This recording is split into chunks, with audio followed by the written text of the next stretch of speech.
Sir আপনার parcel. তুমি wife?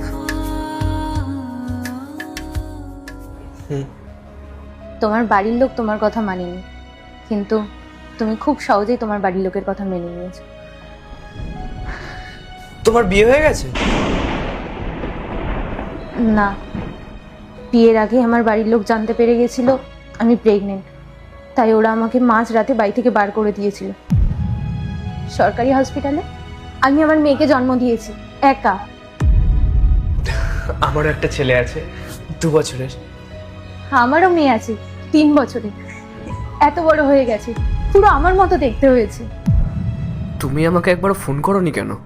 করেছিলাম তো, মার্চের 3 তারিখ 40 বার ফোন করেছিলাম, কিন্তু তুমি একবারও রিসিভ করোনি। বিয়ে ছিল ওই দিনকে আমার। তাই জন্যই তো। By the way, congratulations.